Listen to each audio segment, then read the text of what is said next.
5 weapons scarier than the nuclear bomb. 1. Thermobaric weapons. This weapon is often called a vacuum bomb, but it's actually more common in rocket form. A thermobaric weapon is almost 100% fuel. The explosive comprises several parts.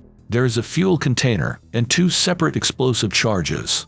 On impact, the first explosive charge detonates. This opens the container, scattering the fuel mixture as a cloud. This cloud can penetrate any building openings or defenses. A second charge detonates the cloud. This creates a huge fireball and a massive blast wave. The resulting vacuum sucks up all surrounding oxygen. All living things within the blast radius are instantly evaporated. 2. Gene drive. A gene drive is a genetic engineering technique. Simply put, it makes sure certain genes are propagated. Genes are modified so they don't follow biological rules of heredity. Concerns about human genome editing arose in 2015. Models suggest the possibility of an extinction-oriented gene drive. So far, no gene-based weapons have been built, but it only takes one to make humanity go extinct. Gene drive systems are self-propagating. They've been used to eradicate certain diseases in nature. 3. Cobalt bomb. A thermonuclear bomb is bad enough, but packing it with ordinary cobalt would make it worse. When the bomb explodes, the fusion reaction produces neutrons. They transmute the cobalt to the radioactive cobalt-60. It is then vaporized by the explosion. The cobalt condenses and falls back to Earth as a dust cloud. It contaminates the ground. The fallout would remain deadly for more than 5 years.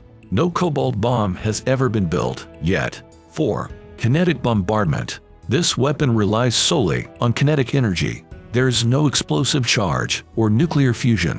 What makes it so destructive is speed. A kinetic weapon would be launched from orbit.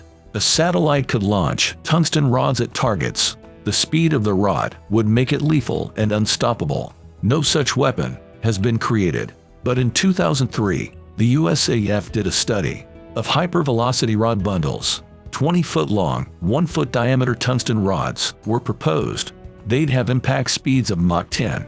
This would have the effect of a tactical nuke. The so-called rods from God were never built. 5. Grey goo.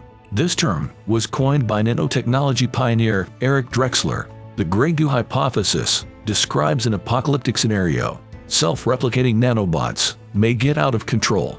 They could consume all life on Earth while building more of themselves. This is known as ecophagy. Ultimately, all matter in the universe would be turned into goo. It would be a lifeless mass of self-replicating nanobots. This was a far-fetched concept when Drexler described it in 1986. But with AI advancements, it sounds too close for comfort. AI-driven nanotech is very hard to predict. Consider this: nanobots are invisible to the naked eye. They are programmed to have a hive mind. It's the only way to use them efficiently. What if there were a glitch in the nano AI? We might not even notice it until it was too late. Weaponizing AI-driven nanotechnology is a huge risk, but we all know someone will eventually take it.